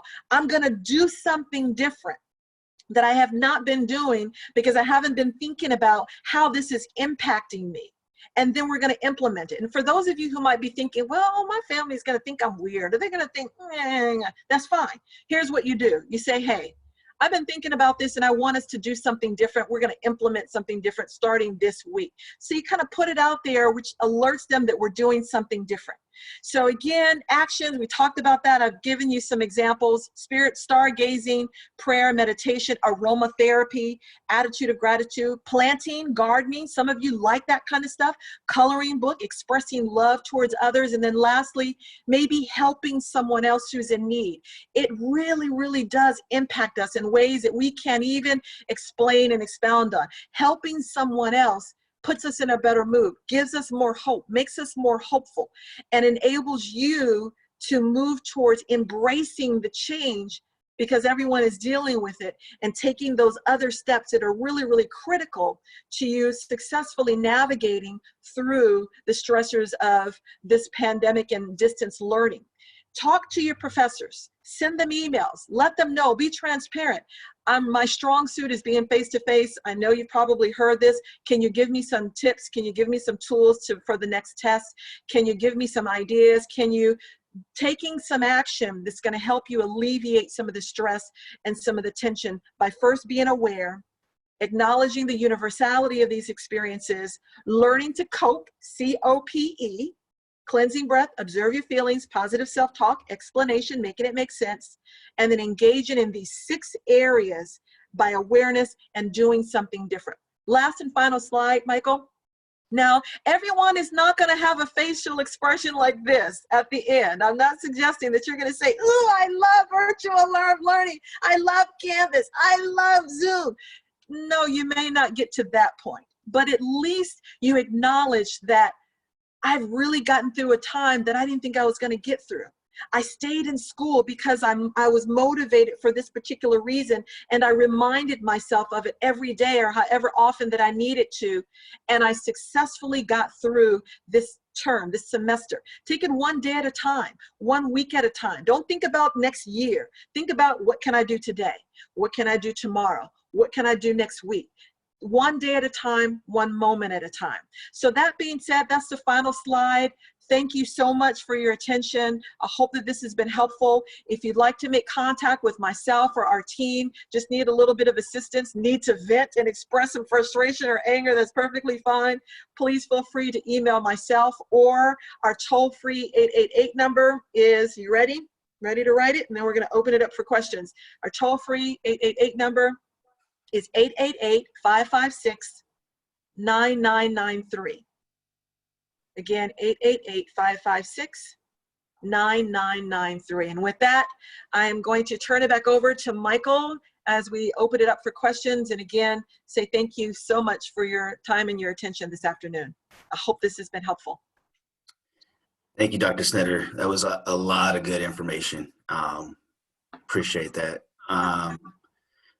So when it comes to the virtual Q&A panel, this is the panel.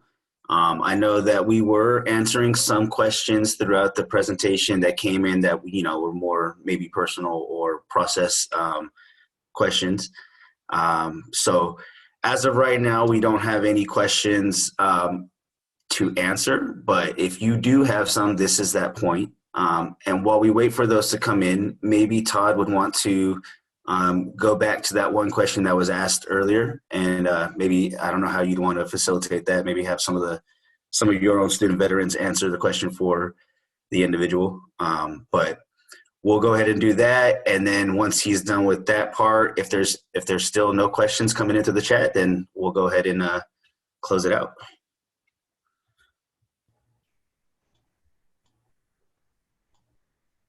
Todd, did you remember that question that was asked to you? Yeah, and I believe she had to leave, but okay. I can, I know, because I think one of the individuals, I believe it was Ron, kind of answered it, and Dr. Snetter, but the question, if I remember right, was how do, from her, how do we connect with student veterans and students that utilize the Vet Center in this virtual environment? And I know we got a lot of great tips, and Dr. Snetter was just, wow, we could listen to that every day. I don't know, like, if I know Ron and a couple of them are on this. I'd love to put them on the spot if they're okay to briefly talk about some suggestions as a student veteran, what seems to be working, what's not.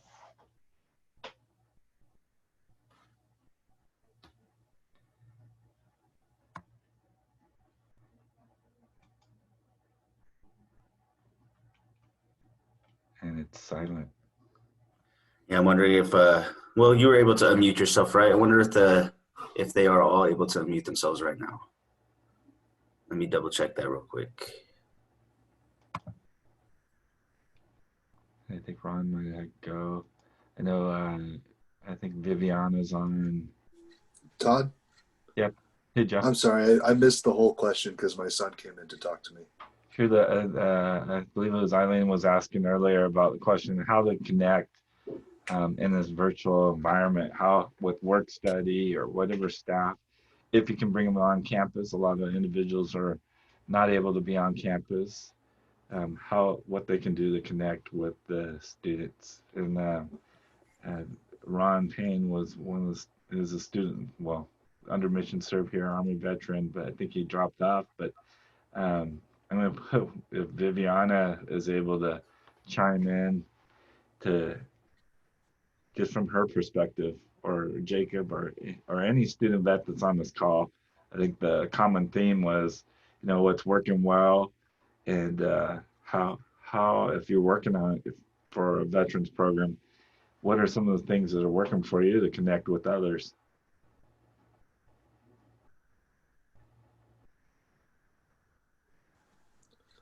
Well, I'm a student veteran. Okay. And in a couple of my classes, we have Zoom group study meetings that really helps. And if I may, I've actually kind of enjoyed the online experience because I don't have to worry about going home, like driving home and then doing my homework. I can listen to the lecture and do my homework right afterwards. So I don't have a chance to forget.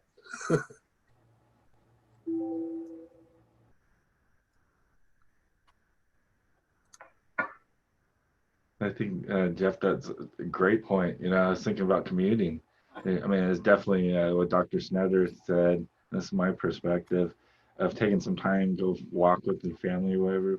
We can do that, even though I tell you, it feels like we're working harder than ever. And I can't imagine taking classes too than when we were physically on campus, right? But at the same time, there's some definitely advantages. Like you mentioned, you're done with class, you don't have to worry about, you're going to have to drive and sit in traffic or wherever it may be, right? And then get home and then prepare dinner and put the kids to bed, and the day's done. So. And if I can add something to that, Jeff, I mean, and I think that's what we were sharing. Everyone is dealing with this very differently. Some people do like it, and there's nothing wrong with that. You are unique and a different individual. So your perspective is, I like it because there's your mind. I can do this, I can do that, and this is working for me. There's nothing wrong with it. There's no one way that everyone is experiencing this this time. So I celebrate the fact that you've identified what's working for you and continue to do it. And that might be something that when classes start up again, if you like the virtual group,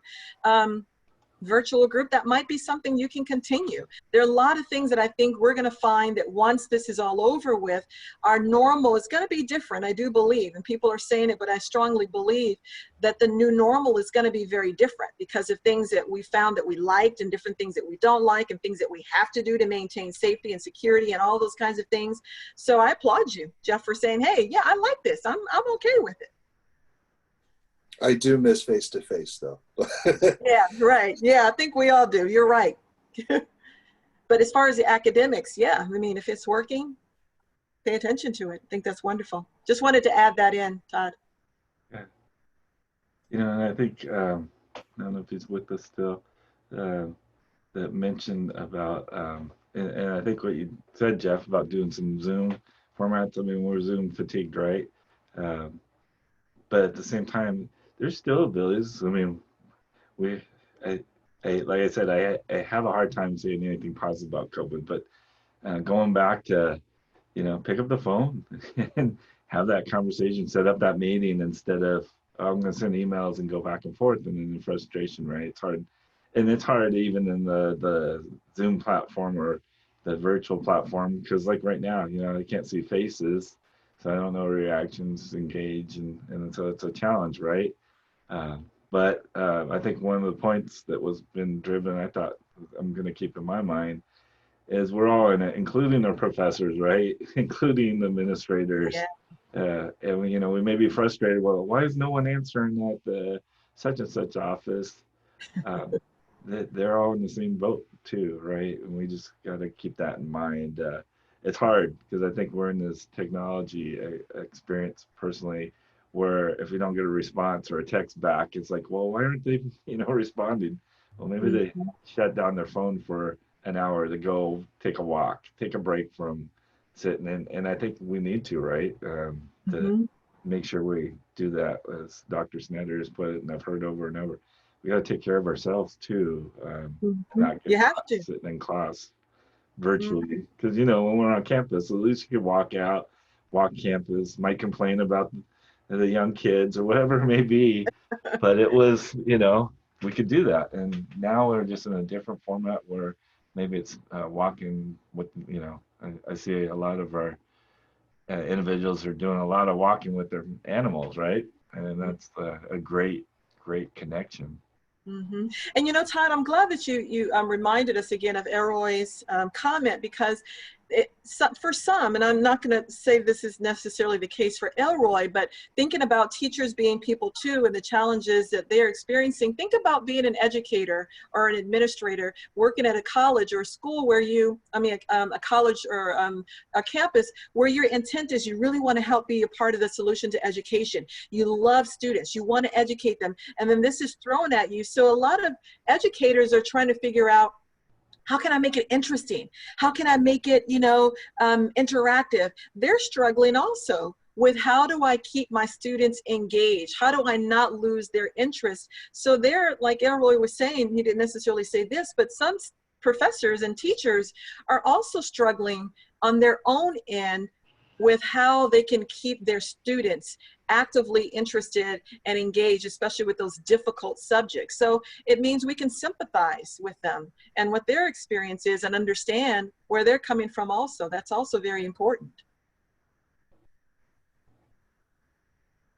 I think you bring a good point, Dr. Snyder, too, thinking with administrators. I mean, the political side, but at the same time, I'm thinking like maybe it's the student service VP or the president. They're making decisions. I mean, they want enrollment, right? They need their job is to keep the operations and funding and resources, but they have a new level of, they're always valuing protecting students on campus, before it was still, shooters on campus, all the different things. Now they have to worry about a virus, even if they open partly, and it's a matter of no longer just the education, but the livelihood, health-wise. And I don't want to say it wasn't the case before, but more so, right? Right. Because I had a conversation with our VP, and I never thought of it. He's really trying to limit people on campus. But there are some classes, and it's great that they're doing safety and all that. But if someone comes on campus that's ill, one concern with their health, but that could just end all those classes immediately. So there's that stress too, right? When, being in administration or faculty or classified, and I don't want to say, like Dr. Snyder said, it's not all. There are some that, they're not making that effort, but I think a lot of those professors that all of you have had that make an impact in your life, or if you're teaching and that you can remember, the professor that you had years ago vividly, how they impacted what you choose as a career and just their support. I think that's something to just always keep in mind, right? And it's hard not to sometimes, get frustrated, like, what?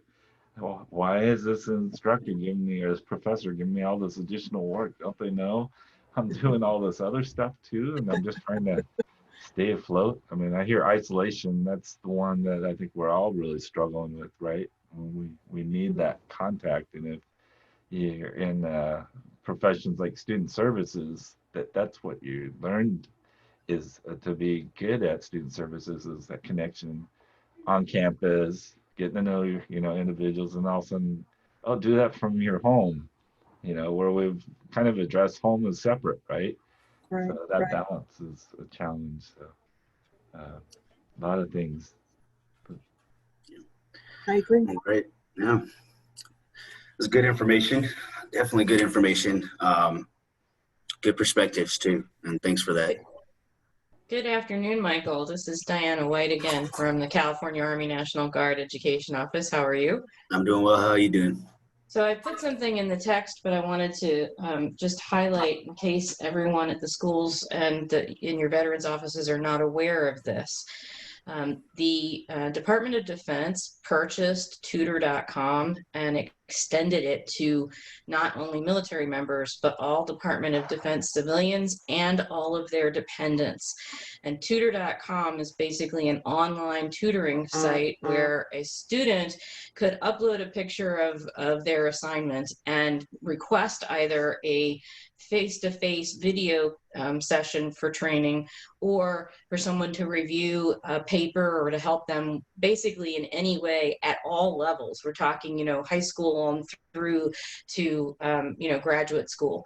And so I'm not sure if everyone's aware of that this is free to service members and their dependents. And I thought that this was another way that you could say reduce some stress around, struggling with some of those difficult classes that they're taking online where it's a little harder to engage. And that's paid right now through the end of December of 2020. Good. It's an excellent resource. I didn't know about that one. So we'll probably have to look more into it and start including it into our presentations. But definitely, tutoring is a major thing for students. I mean, I've used it before, and it helps. So tutor.com. Remember that. But you know what? I'm not seeing any more questions come through. I know that we kind of went over a little bit, so let's go ahead and just if there's nothing else here, let's go ahead and close it off. Before I end, I just wanted to bring your attention to some of the upcoming webinars that we have coming up in the month of October. These are, as you can see, hosted by some of the colleges here in California. You do not need to be a student to attend these.